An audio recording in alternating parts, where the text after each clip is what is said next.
hay varias alertas del sistema penitenciario sobre el riesgo que corría Byron Lima dentro de Pavón, como lo pueden advertir en estos informes, y que también se tiene información. Decían en estos informes que la población privada de libertad de Pavón quieren atentar contra la integridad de Byron Lima. La unidad de análisis del sistema penitenciario continúa reportando esas confrontaciones. Eran declaraciones de Iván Velázquez. Continúa él detallando la dinámica que existía en las cárceles, la cuota de poder y la pelea por los controles. Y algo muy importante también en toda esta descripción, y que hacía referencia Estuardo al principio, es la conexión exterior. O sea, en gran medida quien destaca más en las cárceles es quien más conexión exterior tiene. Entonces, cuando uno ve, por ejemplo, la clase de conexión que tenía Byron Lima con dirigentes especialmente del Partido Patriota, pero yo creo que era alguien capaz de operar políticamente con más fuerzas, con más actores. O vemos el taquero, que tiene la conexión que hace que, además que tiene una función logística, no solo su mujer, es la sobrina de Sandra Torres.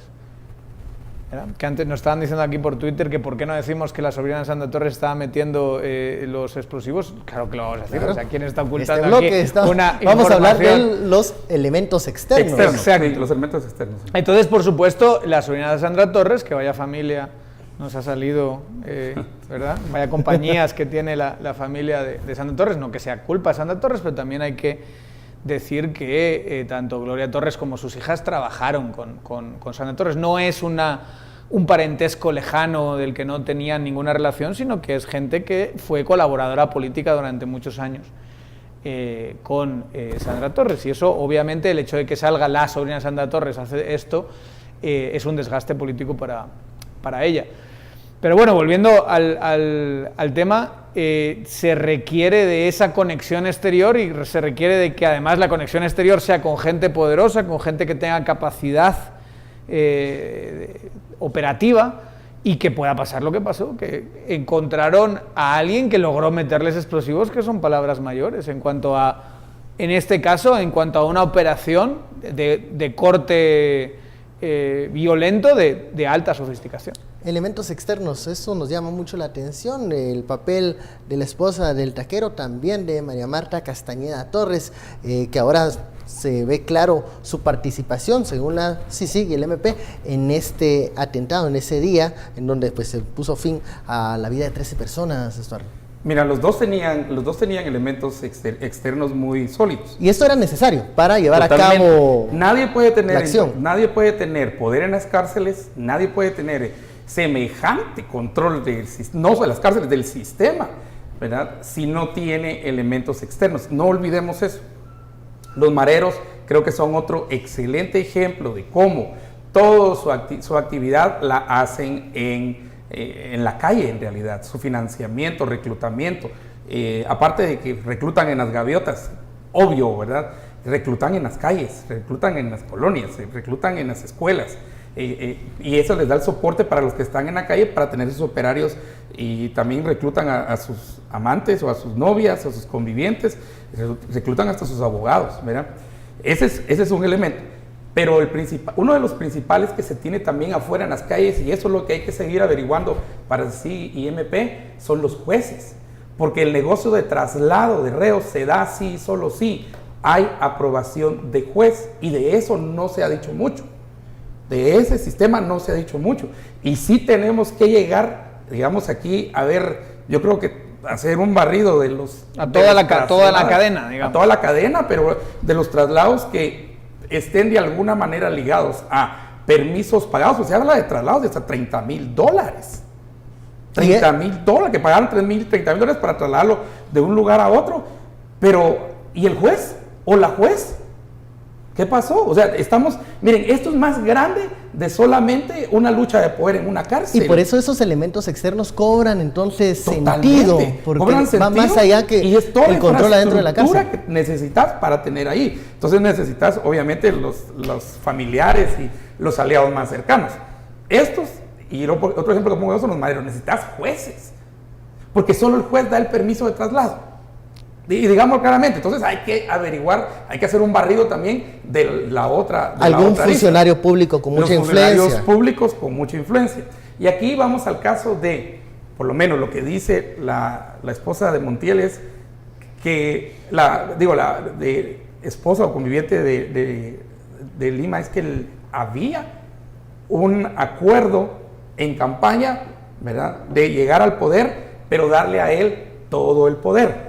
Digamos, ceder todo el poder. Una pregunta curiosa que hacías en el corte, ven, que era ¿en qué momento surge esa lucha? Y yo no sé al final si fue también tan real la lucha, ¿verdad? Esa lucha entre el ministro de Gobernación y Byron Lima, que de hecho se encontraron un par de veces ahí en tribunales. El otro llegaba con su playera, ¿verdad?, de acusaciones de narcotumbadores y reo político y todo esto. Pero en cierto momento, esa buena amistad que se tenía durante la campaña, de repente desaparece y públicamente se ve una pugna. Y mi hipótesis es que sí le permitieron poder, pero no le permitieron todo el poder que se había prometido durante campaña. Esa sería... Querían tener más controlado. Sí, y entonces permiten, digamos, para bajarle ese todo poder que le habían creado, la entrada de un competidor, y un competidor fuerte. Verá que en este caso sería el taquero. Una persona que comenzó a hacer negocios y también a manejar cierto control, que era un rival de... Y también cuando decías que, digamos, directores y todo eso, hasta ministros, lo discutíamos con Daniel ahorita en el corte, pues también los ministros en cierto momento, la pregunta es, ¿qué hay para mí en esto? Todo el gobierno de PP se convierte en una estructura así. Y eso pero es más lo que, tirado a la centralización, ¿no? La elección, sí. Así. Yo creo que eso es lo que estudiaremos en el futuro. El gobierno del PP fue un gobierno que intentó centralizar la corrupción, y que lo intentó centralizar en una cúpula que fue muy poderosa y que ejercía un alto grado de disciplina. Y lo que hizo sobre todo Monzón, o por lo menos se ve claramente en la declaración de Monzón, es que él, con la autoridad que le daba el apoyo de alguien tan fuerte y poderoso como Rosana Valdetti, se iba a las instituciones a ver qué había para ellos en esa institución. Y él sabía que o había plazas en las instituciones que tienen, digamos, baja inversión, o había contratos. Y entonces se iba viendo, a ver, de este contrato, ¿quién se lo lleva? Ah, ¿te lo llevas tú? No, ahora vamos mitad a mitad. Y este contrato, tú te estás quedando con 70% de esto, no, ahora nos vamos a quedar nosotros con 60 y tú con 10. Y si no te gusta, te saco del puesto. O sea, y así es como fueron controlando. Yo creo, igual que Estuardo, la hipótesis para mí es, Mauricio López Bonilla ve que hay un negocio en las cárceles y que él es el que tiene el control institucional de las cárceles, y dice, ¿qué pasa? ¿Qué hay para mí? O sea, en todo este negocio, ¿qué me están dando a mí?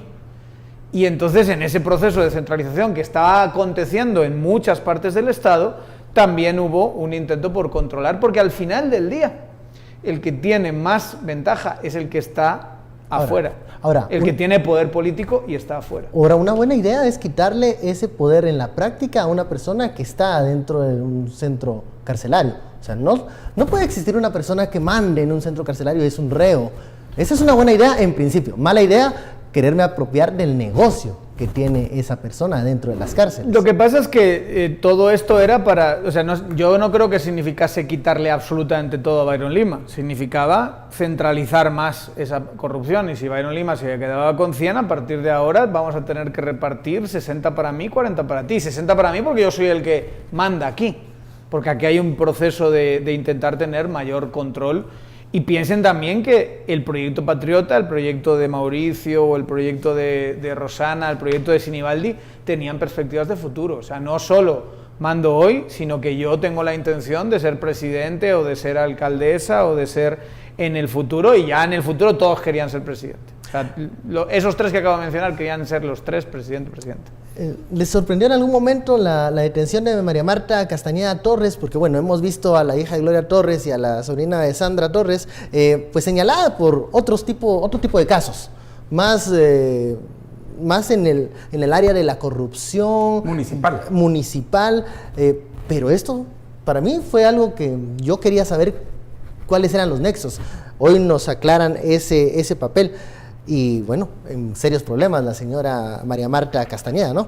Bueno, la acusación era que ingresaba los explosivos, que a través de conexiones externas, o aquí viene el elemento de sostenimiento externo, ¿verdad? Y aquí, y ese es mi llamado a decir que si el traslado de reos es un negocio, no es solamente un negocio de reos, es un negocio también de jueces, ¿ya? De jueces. Y entonces a esas alianzas posiblemente que de muchos de los jueces, aquí podemos ver más, ¿verdad? Que llegaron durante tiempos y formas extrañas durante el tiempo de la UNE, magistrados, por ejemplo. Creo que es una revisión, es un regreso para poder revisar, digamos, lo que se hizo en ese momento y quiénes llegaron. Y para eso necesitaste gente que todavía comparta, tal vez no mucho, pero cierto nivel de poder en términos de entender cómo funcionan las cosas en el Estado. Por ejemplo, cómo funciona el sistema municipal. En las acusaciones anteriores a esta familia, que es la familia de Gloria Torres, es precisamente porque entendieron cómo las municipalidades siempre andan necesitadas de fondos y cómo gestionar esos fondos les podía dejar a ellas pues un porcentaje pues, bastante gordo de esa negociación, pero la negociación al final resultó siendo ilegal. Nos pregunta un usuario, ¿qué está haciendo el Ejecutivo en este momento para quitarle el control a quien sea que esté en este momento mandando en los centros carcelarios, llámese pandilleros hasta... Es que pues, yo creo que mucho de lo que hemos visto en las cárceles tiene que ver con este asesinato.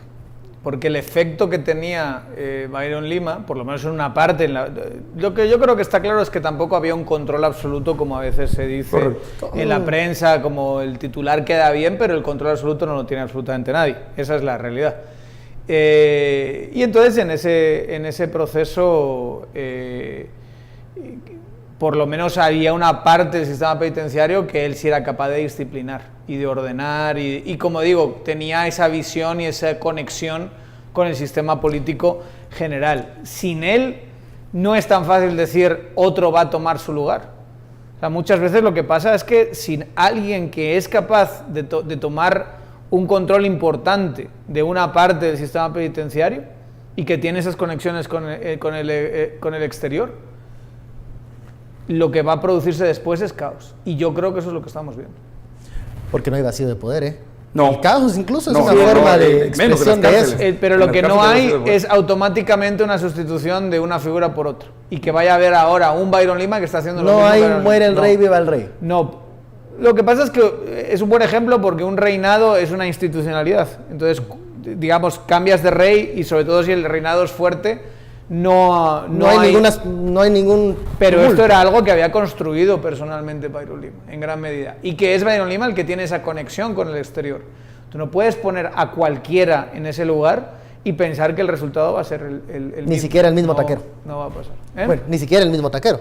Porque el taquero, si se ve además, y yo creo que la descripción es muy buena, el taquero es alguien que está interesado en el negocio de las drogas. Y Byron Lima está mucho más interesado en el control, si quieres, operativo administrativo de la cárcel.